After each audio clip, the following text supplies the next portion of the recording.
4 astuces simples qui ont boosté ma confiance en soi et m'ont donné de passer à l'action pour amener mes rêves à la réalité.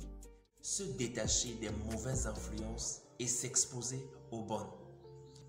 Les gens avec lesquels nous passons le temps, les environnements dans lesquels nous passons notre temps, les vidéos que nous regardons, les musiques que nous écoutons influencent terriblement notre perception de nous-mêmes, notre perception de la vie et des réalités de notre quotidien. Il y a des gens avec lesquels, quand tu passes du temps, au sorti de ce temps-là, tu te sens découragé, tu te sens inutile, tu te sens sans aucune valeur et tu as l'impression que la vie est tellement compliquée et tu as l'impression que le pays est gâté, ça ne vaut pas la peine de continuer.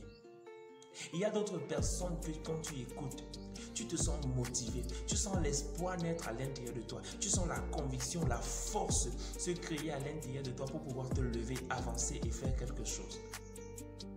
J'avais un aîné très intelligent qui avait déjà accompli beaucoup de choses dans la vie et j'avais l'habitude de passer du temps avec lui. Chaque fois que j'essayais de lui partager mes projets, les choses que j'ai envie de faire, il les dégonflait et m'amenait à me rendre compte que c'est tellement insensé et c'est bête. J'ai réalisé que chaque fois que je rentrais du temps passé avec lui, j'étais découragé, j'étais bizarre, j'avais l'impression de n'avoir aucune valeur et même lorsque je devais prendre une décision, je me disais c'est mieux que j'aille lui demander ce que je dois faire. Donc j'avais une faible estime de moi et je le ressentais, je me sentais inutile, je me sentais tout petit, incapable de réfléchir. À un moment, j'ai eu à l'intérieur de moi à cœur de me décoller de lui, de me détacher. Et en me détachant de lui, je me suis attaché à un autre aîné qui lui était un développeur.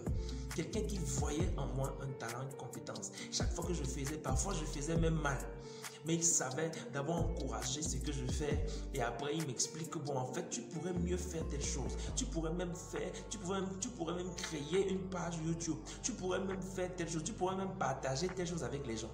Et quand je sortais de mes rencontres avec lui, je sentais le feu à l'intérieur de moi, je me sentais valorisé, j'avais l'impression que je peux y arriver, je réalisais mes talents, mes compétences, j'avais envie d'aller lire un nouveau livre, d'aller faire de nouvelles recherches, j'avais envie d'aller faire une formation, ainsi de suite. Et j'ai très vite compris que il est important, très important de trier dans ton environnement les gens à qui tu t'exposes et de choisir de te détacher de ceux qui t'amènent à contempler tes incapacités pour t'attacher à celles qui t'aident à réaliser ce qui a été planté en toi et qui peut être développé.